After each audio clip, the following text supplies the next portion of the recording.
السلام عليكم ورحمة الله وبركاته.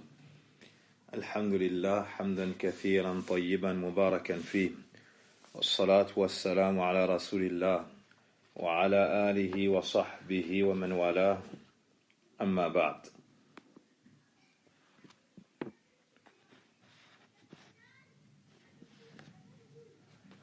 Hier, nous sommes arrêtés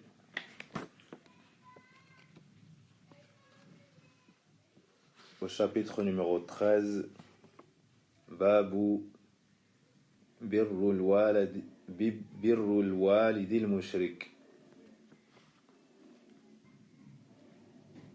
Naam.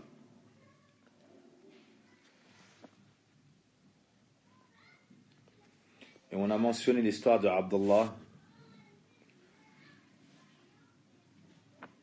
ou plutôt de Sa'd ibn Abi Waqqas radiyallahu anhu, lorsqu'il nous dit que 4 versets ont été révélés à son sujet. Il a mentionné que sa mère faisait tout pour qu'il s'éloigne du prophète Mohammed sallallahu alayhi wa sallam et renie sa religion, mais il est resté ferme et endurant. Malgré cela, il a maintenu la bienfaisance envers elle. Allah Azza wa Jal a révélé wa in jahadaka ala an tushrika bima laysa laka bihi ilm fala tuti'huma wa sahibhuma fi dunya ma'rufa. Et s'il te pousse à m'associer ce dont tu n'as pas connaissance, ne leur obéis pas, mais accompagne-les dans ce bas monde selon le convenable. Ici, on comprend clairement que la bienfaisance doit rester. La bienfaisance, le bon comportement, les nobles caractères doivent être maintenus. Mais il ne doit pas y avoir d'obéissance seulement dans la partie qu'Allah Azza wa Jal n'agrée pas. Il n'a pas dit fa'uqahuma, désobéis-leur, sois mauvais envers eux. Non, mais ne leur obéis pas dans cela et accompagne-les dans le reste selon le convenable. Que dire alors si les parents sont pieux, prient, jeûnent, à plus forte raison?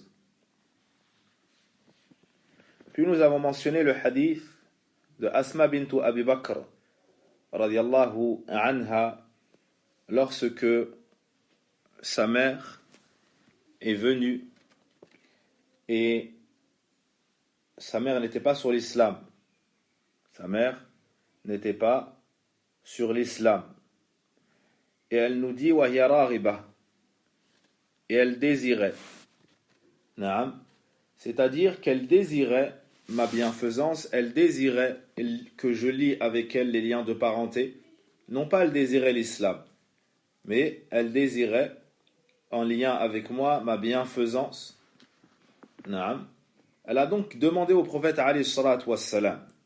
Elle a donc demandé au prophète sallallahu alayhi wa sallam, afa asiluha, dois-je lier avec elle les liens? Et dans sa question, on voit la motivation des compagnons dans toutes les portes du bien, et qu'ils questionnaient dans leur religion afin de tout savoir de manière détaillée pour atteindre l'excellence. Le prophète alayhi salatu wassalam lui a dit na'am, lui a dit oui. Donc ça montre la bienfaisance, le fait de lier les liens de parenté, même si les parents ne sont pas sur l'islam. Donc celui qui embrasse l'islam doit savoir qu'il ne doit pas s'éloigner de ses parents. Au contraire, il doit redoubler de bienfaisance maintenant qu'il a appris les préceptes de sa religion, l'islam.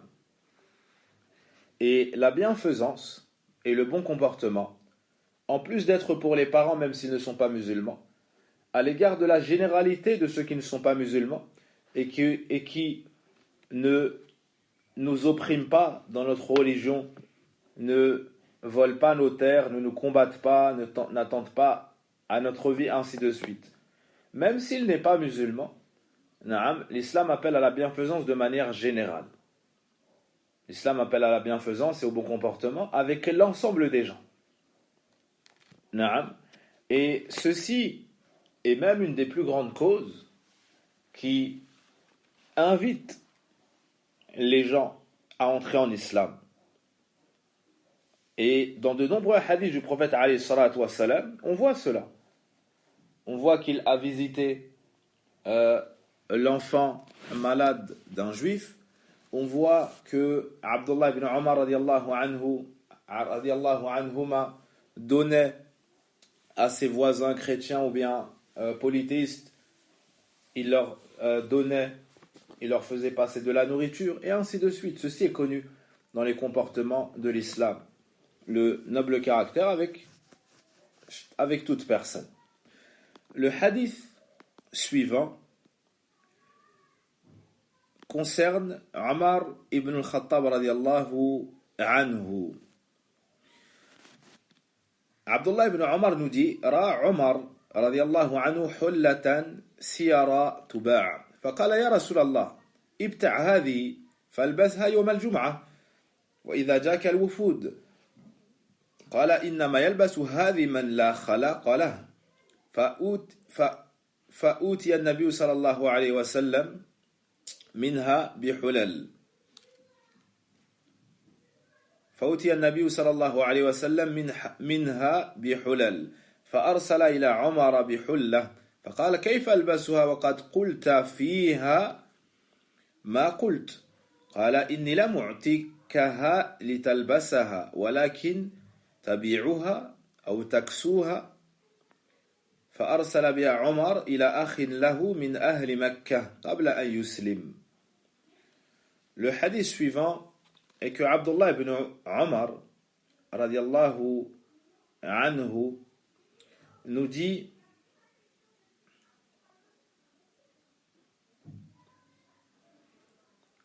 que Omar radiallahu anhu vit un vêtement de laine à vendre. Il dit au messager d'Allah: achète-le pour toi afin de le porter le vendredi et lorsque te viennent les délégations. Le prophète sallallahu alayhi wa sallam répondit: seuls ceux qui n'ont aucune part dans l'au-delà portent cet habit. Cet habit, c'était un vêtement avec par endroits de la broderie de harir, de soie. Il y avait des lignes de soie. C'est un vêtement où il y avait de la soie. Le prophète alayhi salatu wassalam a dit: porte ces vêtements-là ceux qui n'ont aucune part dans l'au-delà. Ceux qui n'ont aucune part dans l'au-delà. Car nous les musulmans ne portent pas, les hommes musulmans ne portent pas ce qui comporte de l'or ni de la soie. Ceci est pour les femmes.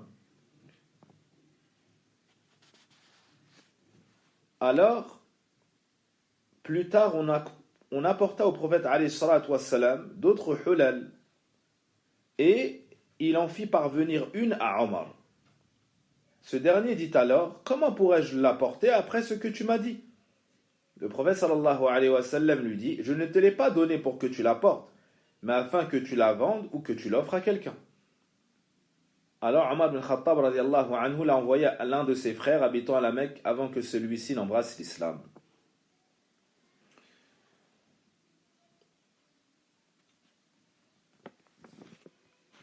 Celui à qui Omar ibn Khattab a offert ce vêtement, c'est son demi-frère du côté de sa mère, qui se prénomme Uthman ibn Hakim. Uthman ibn Hakim. Et on voit le fait d'offrir un cadeau et de faire preuve de bienfaisance à l'égard de celui qui n'est pas musulman. Plus particulièrement s'il y a un lien de parenté, ou à plus forte raison s'il y a un lien de parenté. On voit également qu'il est bien de porter de beaux vêtements selon ce qu'Allah Azza wa Jal nous facilite, et particulièrement le Jumu'ah, et lorsqu'il y a une délégation ou bien des invités ou autres. Ceci n'est pas blâmable. Et même d'avoir un vêtement particulièrement pour le vendredi. Particulièrement pour le vendredi ou pour les occasions spéciales.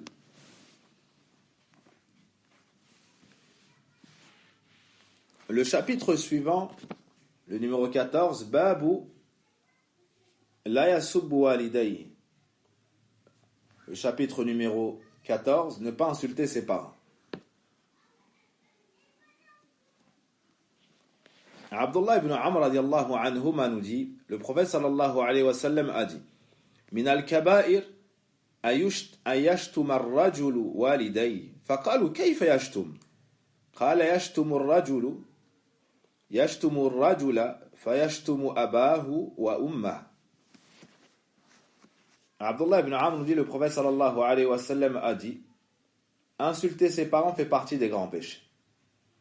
Les compagnons demandèrent, comment peut-il les insulter?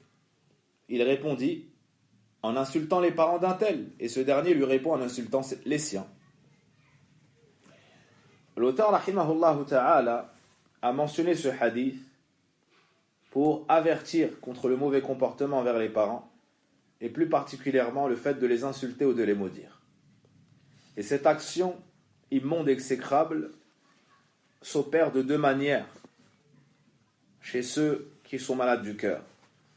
La première, ibtida'an, la deuxième, tasabbuban. La première, littéralement, il insulte ses parents. Littéralement, il insulte ses parents. La seconde, il est la cause. Il est la cause. Il ne les insulte pas directement, mais il est la cause qu'on arrive à insulter ses parents.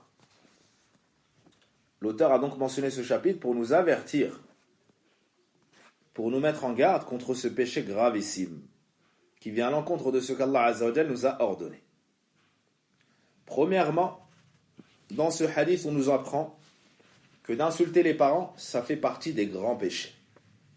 Ça fait partie des grands péchés. Deuxièmement, on voit l'étonnement des compagnons. Quand le prophète alayhi salatu wassalam a dit que l'enfant insulte ses parents.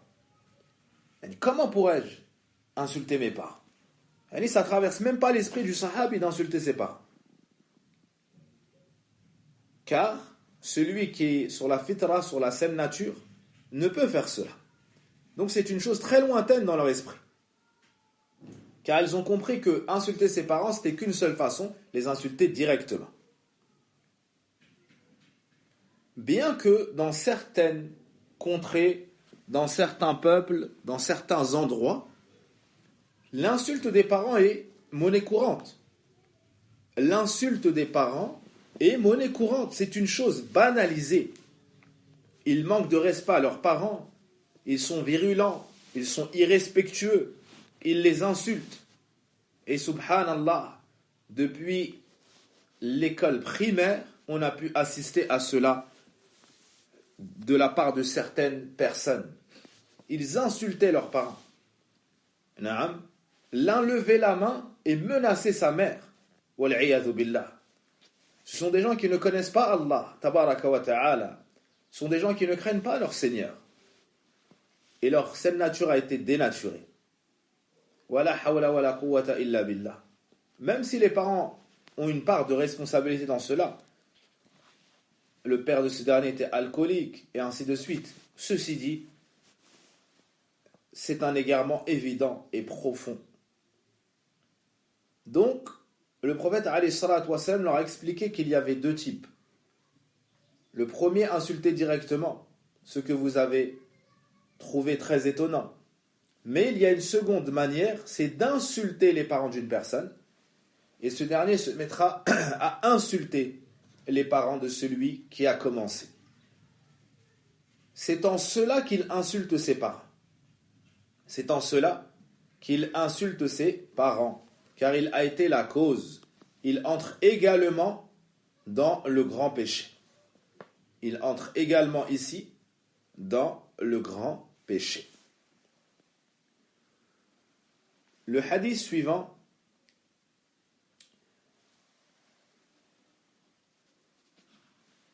Abdullah ibn Amr ibn al-As radiyallahu anhuma dit, min al-kaba'ir 'inda Allah ta'ala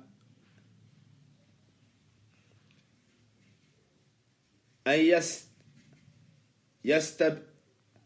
yastasibba الرجل لوالده. Abdullah ibn Amr ibn al-As radiallahu anhuma nous dit: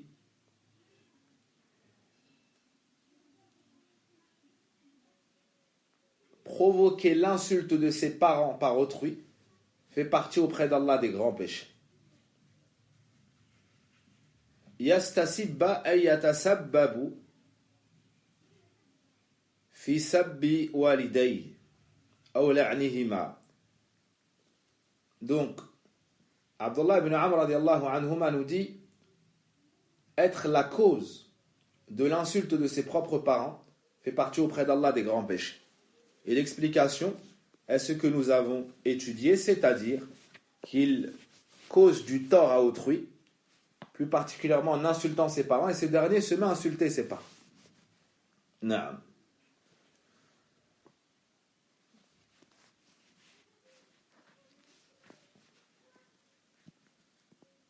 Le chapitre suivant, le chapitre numéro 15. Babu uqubatu uquqil walidayn. Le chapitre numéro 15, la punition de briser les liens envers, yani avec les parents, ou du mauvais comportement envers les parents. Quelle est la punition? Abu Bakr radiallahu anhu nous dit, le prophète sallallahu alayhi wa sallam a dit: Ma min dhanbin ajdaru an yu'ajjala li sahibi al-'uquba ma'a ma yuddakharu lahu min al-baghi wa qati'ati ar-rahim. Abu Bakr radiallahu anhu nous dit, le prophète sallallahu alayhi wa sallam a dit: il n'y a pas de péché plus à même de précipiter la punition de quelqu'un, ajouté à ce qui lui sera réservé, que l'oppression et la rupture des liens de parenté. L'auteur, rahimahullah ta'ala, a mentionné ce 15e chapitre pour nous avertir contre la désobéissance et le mauvais comportement envers les parents en rompant les liens de parenté. C'est un péché gravissime auprès d'Allah Azza wa Jal. Comment cela pourrait-il être autrement alors qu'Allah Azza wa Jal a cité le droit des parents à côté de son droit? Comment cela pourrait-il être autrement alors qu'ils sont la cause de notre venue au monde? Comment cela pourrait-il être autrement alors qu'ils sont ceux qui nous ont accordé le plus de bien après le prophète alayhi salatu wassalam? Ici, le prophète alayhi salatu wassalam nous dit qu'il n'y a pas de péché où la punition est plus proche du serviteur, c'est-à-dire dans ce bas monde. Puis il nous dit, ajoutez à ce qui lui sera réservé, c'est-à-dire dans l'au-delà. Donc là, le mauvais comportement vers les parents est doublement sanctionné dans ce bas monde et dans l'au-delà. Dans ce bas monde et dans l'au-delà. Puis on nous dit al-bari, l'oppression, la transgression envers autrui et la rupture du lien de parenté. La rupture du lien de parenté, briser les liens, avoir un mauvais comportement envers les proches, entre en premier lieu dans les proches, le père et la mère, ou la mère et le père. Naam, la mère et le père. Et briser les liens, c'est-à-dire couper la bienfaisance qu'on leur accorde, c'est-à-dire rompre les liens, c'est-à-dire mal se comporter, et tout ce qui entre dans ce terme. Et les liens de parenté, c'est tous ceux avec qui tu as un lien. À savoir les parents, les enfants, les oncles, les tantes, les grands-parents, les cousins, et du plus proche au plus proche. Du plus proche au plus proche. Quant à la belle famille, ils n'entrent pas dans un premier temps dans cela. Mais le bon comportement et la noblesse de l'islam fait que tu vas être bienfaisant envers, par exemple, la mère de ton épouse. Elle va être bienfaisante envers la mère de son époux, le père de son époux, et ses sœurs et ainsi de suite. Pourquoi? Par rapport au droit de la personne, pas directement le droit de l'autre, par rapport au droit du conjoint et le bon comportement et le fait de le satisfaire. Donc on voit ici la dangerosité de manquer de comportement envers les parents. Le hadith suivant, selon Imran ibn Husayn, radiyallahu anhu, قال رسول الله صلى الله عليه وسلم ما تقولون في الزنا وشرب الخمر والسرقة قلنا الله ورسوله أعلم قال هن الفواحش وفيهن العقوبة ألا أنبئكم بأكبر الكبائر الشرك بالله عز وجل وعقوق الوالدين وكان متكئا فاحتفظ قال والزور. Le hadith suivant, selon Imran ibn Husayn, radiyallahu anhu, le messager d'Allah sallallahu alayhi wa sallam a dit: que dites-vous concernant les turpitudes? Ou plutôt, que dites-vous concernant la fornication, la consommation d'alcool et le vol?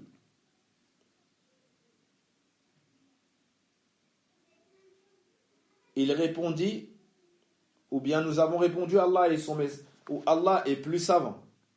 Nous avons répondu, Allah et son messager sont plus savants. Il répondit, ils font partie des turpitudes pour lesquelles il y a des punitions. Voulez-vous que je vous informe des plus graves des grands péchés? C'est donner un associé à Allah, rompre les liens avec ses parents. Alors qu'il était accoudé, il se redressa et dit, et faire un faux témoignage. Et faire un faux témoignage. Ce hadith comporte des faiblesses dans la chaîne de transmission. Un rapporteur est faible et un autre a an.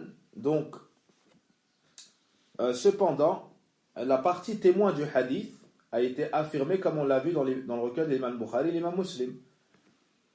Donc, pour revenir sur ce hadith, qu'est-ce que les turpitudes?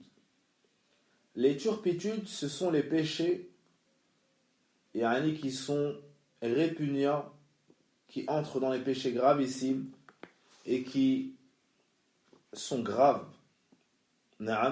Qui sont graves. Et lorsqu'on dit ici, pour lesquels il y a une punition, il faut savoir que tout péché a une punition qui y est rattachée. On peut la connaître, on peut l'ignorer. Cependant, lorsque le fils de Adam fait une faute, sachez que il mérite une punition de manière générale, mais il est sous la volonté d'Allah. Si Allah veut, il lui pardonne. Si Allah veut, il le châtie. Donc, ça n'est pas pour tout péché qu'Allah punit, même si chaque péché a sa punition. Allah nous dit dans le Coran, Inna Allah la yaghfiru an yushraka bih wa yaghfiru ma duna dhalika liman yasha. Certes, Allah ne pardonne pas qu'on lui associe quoi que ce soit, mais en dessous de cela, il pardonne à qui il veut. Ainsi, la croyance authentique chez les gens de la sunna et du groupe est de dire que celui qui commet un péché, aussi grave soit-il, tant qu'il est en dessous du polythéisme, le pécheur se voit sous la volonté d'Allah. S'il veut, il le châtie par sa justice, et s'il le veut, il lui pardonne par sa miséricorde. Allah Azza wa Jal, soit envers toi il est juste, il te donne ce que tu mérites, il te punit, soit il te fait miséricorde, de par sa grâce, il t'efface la faute bien que tu méritais la punition. وَلَا يَظْلِمُ رَبُّكَ أَحَدًا. Et ton Seigneur n'opprime personne. Si Allah Azza wa Jal nous punissait tous à l'instant T, il le ferait sans avoir opprimé qui que ce soit. Si Allah nous punissait tous aujourd'hui, il le ferait et n'aurait opprimé personne. Car l'ensemble mérite la punition, car personne ne fait tout ce qu'Allah lui a commandé, et personne ne délaisse tout ce qu'Allah lui a interdit, et personne parmi ce qu'il fait de ce qu'Allah lui a commandé le fait comme Allah le mérite. Wala hawla wala quwwata illa billah. Si ce n'est que Allah est Al-Shakur, Al-Afu, Al-Karim, Al-Barr, subhanahu wa ta'ala. Et celui qui étudie le nom d'Allah Al-Shakur comprendra l'essence qu'on vient de mentionner ici. Donc on tire la gravité d'être mauvais envers ses parents. Le chapitre suivant, le chapitre numéro 16. Babu buka il walidayn. Le chapitre numéro 16. Les larmes des parents ou les pleurs des parents. L'imam al-Bukhari rahimahullah ta'ala a mentionné ce hadith sous ce chapitre, ou pardon, l'imam al-Bukhari rahimahullah ta'ala a mentionné ce chapitre dans son livre Al-Adab al-Mufrad pour nous avertir contre toute parole, toute action, tout fait et geste pouvant entraîner les pleurs des parents. Pouvant entraîner les pleurs des parents. Donc c'est un avertissement ici, une mise en garde. Tu n'as pas le droit de dire ou de faire, sans cas de force majeure, ce qui va faire pleurer tes parents. Plus encore, tu n'as pas le droit de faire ce qui va amener la tristesse dans leur cœur et ou les irriter. Que dire alors de celui qui arrive au niveau de faire couler leurs larmes?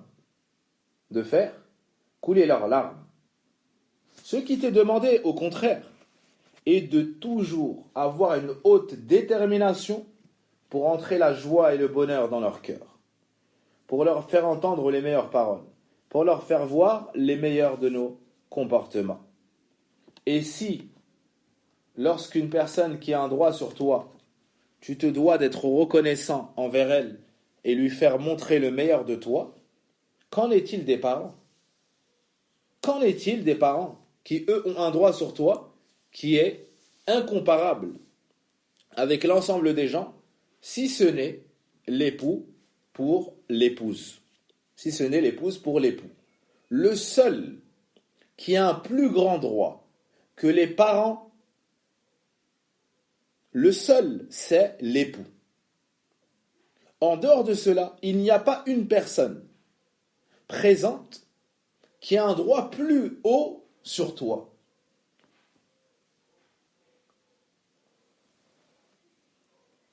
Naam. Anzilu an-nasa manazilahum. Accordez à chacun son rang. Accordez à chacun son droit. Certains pensent avoir une place plus haute que les parents de la personne. Certains pensent avoir une place plus haute que l'époux de la femme. D'autres, et ainsi de suite. On doit connaître les degrés de chacun pour pouvoir nous acquitter de leurs devoirs. Naam. Pour pouvoir nous acquitter de nos devoirs et leur attribuer leurs droits. Mais si tu ne connais pas qui passe en premier, puis en deuxième, puis et ainsi de suite, naam, ça sera problématique. Et tu feras du mal en voulant bien faire. Le premier droit, c'est le droit d'Allah subhanahu wa ta'ala, le Seigneur des mondes. Le second droit, c'est le droit du prophète sallallahu alayhi wa sallam. ensuite c'est la mère, puis le père, Naam, et ainsi de suite. Mais dès lors que la fille se marie, ou que la femme se marie, c'est comme si on prenait le droit du père et de la mère, qu'on l'additionnait et qu'on l'accordait à l'époux. Voyez-vous comme son droit est immense? Mais vous avez un ennemi déclaré. Chères épouses, qui est Ash-Shaytan. Et Allah vous dit dans le Coran, Ya ayyuhalladhina amanu la tattabi'u khutuwati ash-shaytan. Ô vous qui avez cru, ne suivez pas les pas du diable. Naam. Le diable vous appelle à quoi? Il appelle à la turpitude, il appelle au blâmable. Le shaytan vient à cette personne et tente de minimiser la place de l'époux ou de lui faire se concentrer sur ses défauts afin de pouvoir abaisser sa bienfaisance à son égard et le bon comportement. Au même moment, il va lui immensifier des qualités d'étrangers ou de personnes extérieures pour qu'elles se disent ces gens-là sont mieux, je vais plus les écouter, les considérer, et lui est moins bien, et ceci. Et ainsi, il y a le désordre. Il y a le désordre dans le foyer, il y a le désordre dehors, et ainsi de suite. Pareillement pour les parents. Et Shaitan lui vient et lui fait croire que comme il a fait des études, ou elle a fait des études, ou il a de l'argent, elle est riche, il est riche, ainsi de suite, et ses parents sont de modestes gens, on leur fait croire qu'ils sont devenus meilleurs. Comme ça, ils vont minimiser le droit des parents, immensifier le droit du patron, le droit de la haute société, comme ils disent, et ainsi il y aura le désordre. Non, le musulman, le rang, il l'accorde selon ce qu'Allah Azza wa Jal lui enseigne, selon ce que le Prophète sallam a transmis. Et pour ce faire, il faut étudier. Et une très grande règle dans le domaine des droits, c'est que pour pouvoir s'acquitter des droits et observer ses devoirs, il faut savoir que les droits, c'est Allah Azza wa Jal qui les dispense. C'est pas nous qui décidons le droit de chaque personne et la valeur, et la hauteur, et l'importance. Non, c'est un droit qu'Allah Azza wa Jal attribue. Tant que les gens n'ont pas assimilé cela, ils auront un mauvais comportement. Pourquoi? Lorsqu'ils seront satisfaits, ils se comporteront bien, et lorsqu'ils ne le seront pas, ils se comporteront mal. Oubliant ainsi, ou ignorant ainsi, qu'ils se comportent mal en réalité envers Allah. Pourquoi? Parce que c'est Allah qui a mis ses droits, c'est Allah qui a donné ses devoirs, c'est Allah qui a donné ses droits. Barakallahu fikum. Et tu ne pourras mieux agir envers celui qui te prive de tes droits que toi de les observer à son égard. Car tu l'auras battu chez Allah subhanahu wa ta'ala, tu auras la haute place et tu seras le meilleur fils d'Adam. L'auteur rahimahullah ta'ala nous cite ici que Abdullah ibn Umar radiyallahu anhuma a dit Buka'ul walidayn min al-uquqi wal kaba'ir.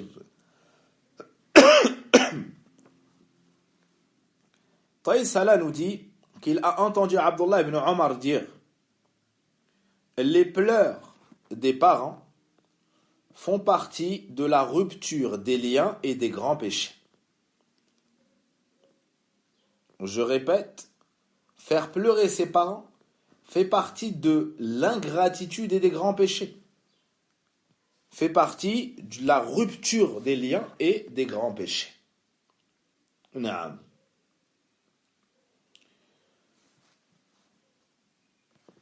Le musulman, le croyant, qui entend ce texte, doit avoir peur d'Allah Azza wa Jal pour son passé. Et il doit se remémorer toutes les fois où il a pu être la cause de troubler le cœur de ses parents au point d'en faire couler leurs larmes. Et comme on l'a étudié dans un chapitre précédent, il doit retourner auprès d'eux.